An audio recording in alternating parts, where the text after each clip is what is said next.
Hello, hello, hello. So, I have decided that to the best of my ability, at the end of each big playthrough that I do, I want to post a little video to kind of wrap it up, that to basically summarize the entire playthrough that I just did, in case someone missed it.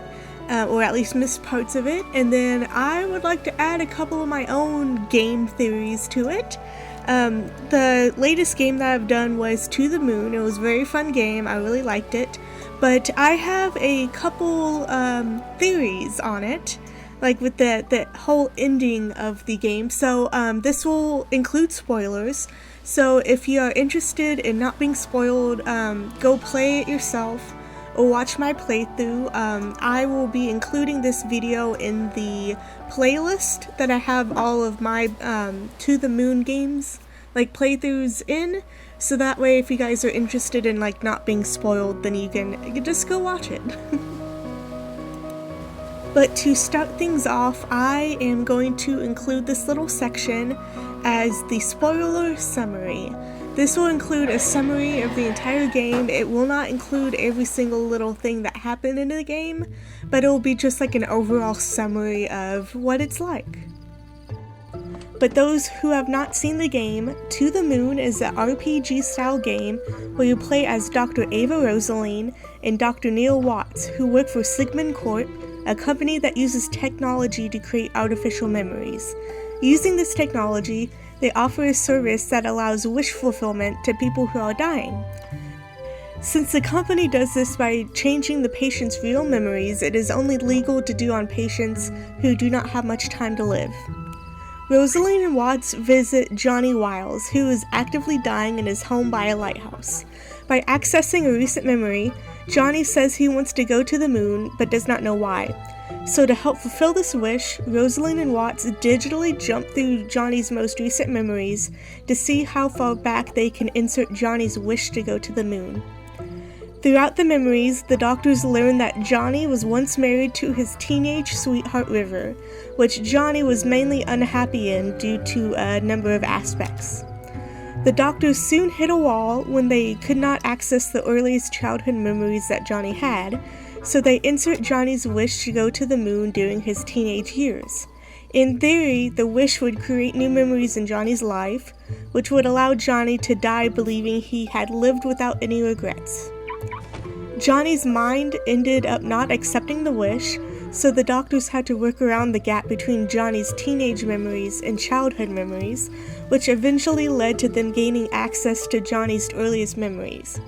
This led to the doctors learning that Johnny actually met River at a young age at a local carnival, where they had a conversation about how the stars in the night sky looked like tiny lighthouses, and how the moon and stars made a constellation that looked like a bunny. The two agreed to meet up at the carnival the next year, and if they ever forgot or got lost, they would meet up on the moon. Shortly after, Johnny's twin brother Joey was killed in an accident, and Johnny was given beta blockers to forget about the accident and of Joey, which had originally caused the doctors to not gain access to Johnny's earliest memories. This also caused Johnny to forget about his original meeting with River, though he later happened to meet and marry her. After they were married, River, who is strongly implied to have Asperger's syndrome, tried to remind Johnny about the first encounter. This included River keeping the toy platypus that Johnny gave her at the carnival, and River constantly making origami paper rabbits that matched the constellations they saw that night at the carnival. River was unable to make Johnny remember before she died, which left Johnny with a sense of guilt and a subconscious want to go to the moon.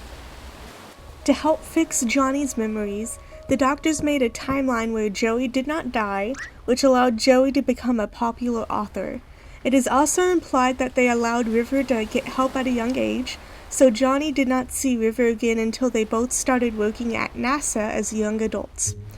As the real-life Johnny begins to die, he imagines River and him going to space, where River holds out a hand to Johnny as the moon appears in their line of sight as they take a rocket ship to the moon.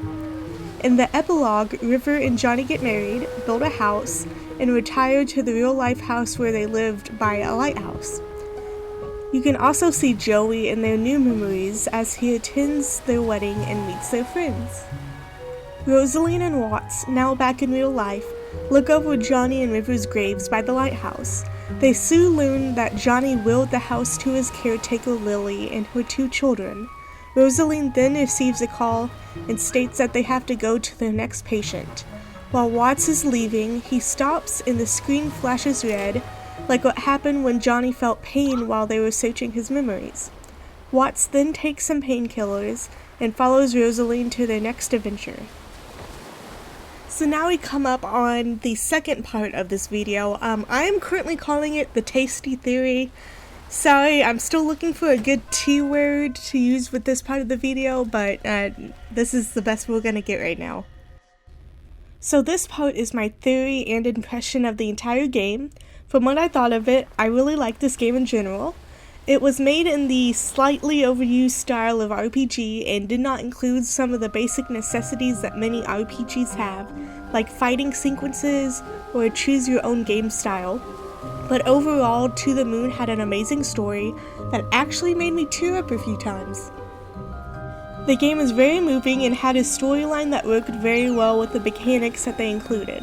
There were a few moments that I felt lost or had a buggy experience, but those were drowned out by the overall storyline.